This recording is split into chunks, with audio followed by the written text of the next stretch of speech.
Hello everyone, welcome to Learning English. आजको भिडियोमा हामी सिक्नेछौँ किचनमा डेली प्रयोग हुने 100 सर्ट इङ्ग्लिस सेन्टेन्सेस। आजको भिडियो हुनेछ प्र्याक्टिस भिडियो जसमा तपाईले घरमा नै र आफ्नो किचनभित्र नै हामी कुराकानी गर्दा बोल्छौँ त्यस्ता वाक्यहरूलाई आज हामी इङ्ग्लिसमा सिक्नेछौँ। ओके, तपाई भिडियोलाई इन्डसम्म नै हेर्नुहोला। मन पर्यो, राम्रो लाग्यो लाइक गर्नुहोला, भिडियोलाई सेयर गर्नुहोला। सुरु गरौँ। Let's get started. ग्यास बाल, ग्यास खोल्नुहोस्, ग्यास बाल्नुहोस् भनेर बोल्नु पर्यो भने turn on the gas, turn on the gas. Gas बन्द गर, turn off the gas, turn off the gas. यसलाई प्यानमा राख, put it on the pan, put it on the pan. तेल तताऊ, heat the oil, heat the oil. नुन हाल, add some salt, add some salt. थप पानी हाल, add more water. मतलब अझै पानी हाल भनेर बोल्छौँ नि हामीले, add more water. Okay, add more water. राम्रोसँग चलाऊ, steer it well, steer it well. यसले राम्रोसँग चलाऊ भन्नु पर्यो भने steer it well. दाल हुन सक्छ, तरकारी हुन सक्छ, हैन? So steer it well. राम्रोसँग मिसाऊ। अब कुनै मसलाहरू चाहिँ हामीले मिसाउनु पर्यो भने चाहिँ mix it properly. Okay, mix it properly. यसलाई ढाक, यसलाई ढाक भनेर बोल्नु पर्यो cover it, cover it. Okay, जस्तो तपाईले कुनै भाँडामा तरकारी राख्नुहुन्छ, के राख्नुहुन्छ, माथिबाट जुन तपाई छोप्नुहुन्छ अथवा ढाक्नुहुन्छ नि, सो यसलाई ढाक भन्नु पर्यो भने चाहिँ कभर। Okay, cover it. ढक्कन खोल, ओपन द लिड। लिड भनेको के हो त? ढक्कन हो है त, LID, लिड भनेको ढक्कन। ढक्कन खोल, ओपन द लिड। ढक्कन बन्द गर, close the lid, close the lid. तरकारी काट, cut the vegetables, cut the vegetables. यसलाई मसिनो गरी काट, जस्तो मसिनो मसिनो गरी काट भनिन्छ नि, सो त्यसको लागि तपाईले chop it finally, chop it finally. यसलाई पातलो काट, पातलो भनेको चाहिँ जस्तो हामीले सलादहरुमा, स्यालेडहरुमा चाहिँ हैन काट्छौं नि, सो पातलो गरी काट्नुलाई चाहिँ slice, slice it thin. Okay, slice it thin. तरकारीहरु धोऊ, पखाल, हैन तरकारी पखाल, धुनुस् भन्नु पर्यो भने wash the vegetables, wash the vegetables. चामल धोऊ वा चामल सफा गर बोल्नु पर्यो। चामल पखाल, हैन clean the rice, clean the rice. चामल भिजाऊ, चामल भिजाऊ, सोक द राइस। चामललाई चाहिँ हामीले कुनै पानीमा राखेर एकछिन राख्छौं हैन, त्यसलाई भनिन्छ सोक। ओके, भिजाउनुलाई चाहिँ सोक द राइस। पानी उमाल, boil the water, boil the water. पानी खन्याऊ, pour the water, pour the water। यसलाई हल्का भुट, fry it lightly, fry it lightly. राम्रोसँग पकाऊ, cook it well, cook it well. यसलाई नजलाऊ, यसलाई जल्न नदेऊ, don't burn it, don't burn it. यसलाई चाख भन्नु पर्यो, तरकारीहरु पकाइसकेपछि चाख्नुहुन्छ हैन, चाख भन्नु पर्यो, टेस्ट इट, टेस्ट इट। केही मसला हाल, केही मसला चाहिँ थप भन्नु पर्यो, add some spice, add some spice. आगो कम गर वा आगो घटाऊ, reduce the flame, reduce the flame. आगो बढाऊ, increase the flame, increase the flame. यसलाई छेउमा राख, keep it aside, keep it aside। तातो तातो पस्क, serve it hot, serve it hot। चम्चा प्रयोग गर, use a spoon, use a spoon। Plate ल्याऊ, take a plate, take a plate। कचौरा ल्याऊ, bring a bowl, bring a bowl। फ्रिजमा राख, put it in the fridge। यसलाई फ्रिजमा राख, put it in the fridge। बाहिर निकाल, take it out, Take it out. खाना छोप, cover the food. जस्तो खानालाई छोप वा ढाक भन्नु पर्यो भने cover the food. खाना फेरि तताऊ, reheat the food. Reheat the food.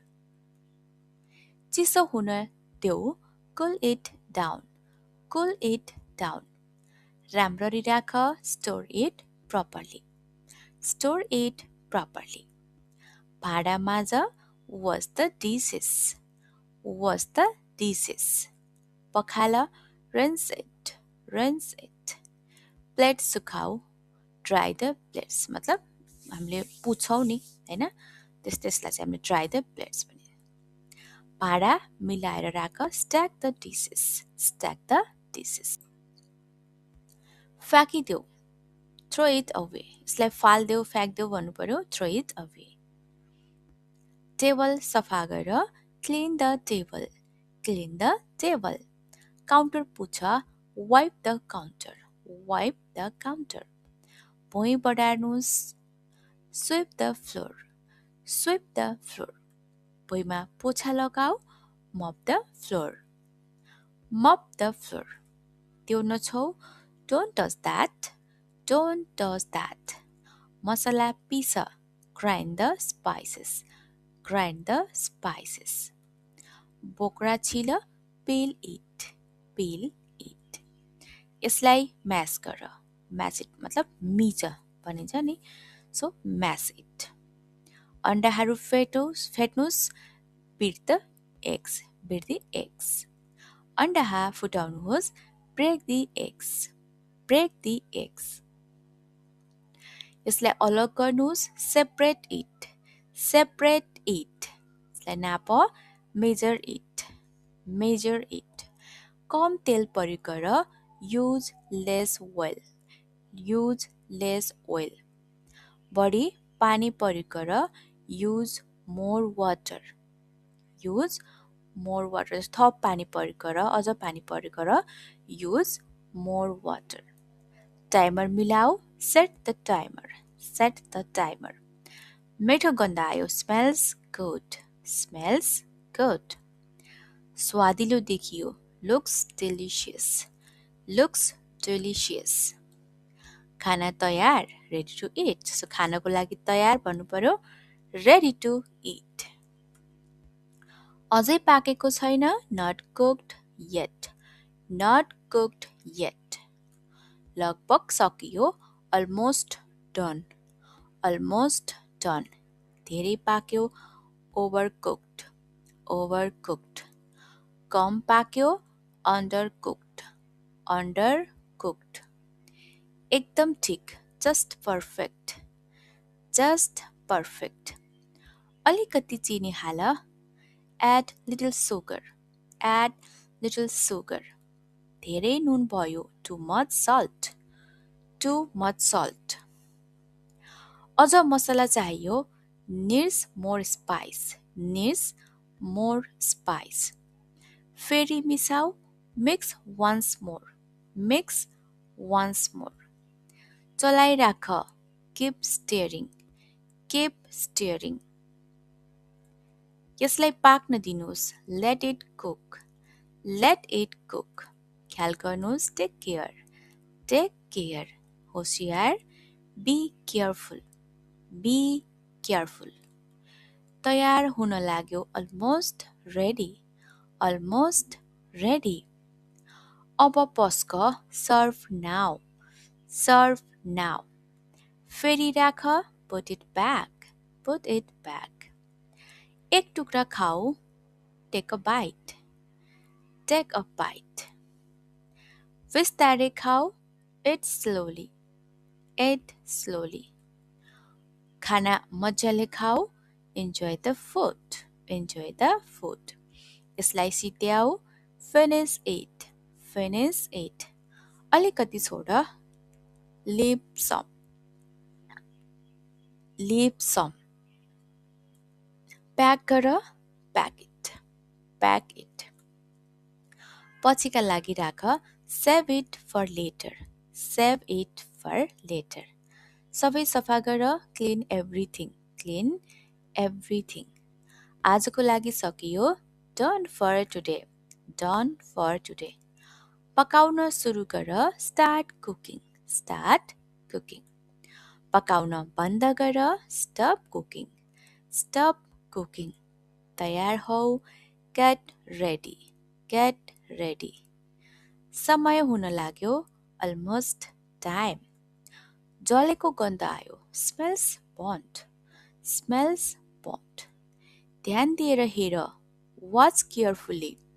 Watch carefully. फेरि प्रयास गर. Try again. Try again. दैनिक सिक. Learn daily. दैनिक अभ्यास गर. Practice daily. Practice daily. ढुक्कसँग बोल. Speak confidently. Speak confidently. फेरि दोहोऱ्याउ. Repeat again. Repeat again. बिस्तारै सुधार. Improve slowly. Improve slowly. सिकिराख. Keep learning. Keep learning. काम गर्दै सिक. Learn while working. Learn while working. पकाउँदा अभ्यास गर. Practice during cooking. Practice during cooking. So friends, हामीले आज सिक्यौं किचनमा डेली प्रयोग हुने 100 सर्ट इङ्ग्लिस सेन्टेन्सेस. सब्जेक्ट बिना इजी र स्पोकन इङ्ग्लिसका लागि perfect. If you liked this video, like, share, subscribe to Learning English. See you in the next lesson. Keep practicing, keep speaking.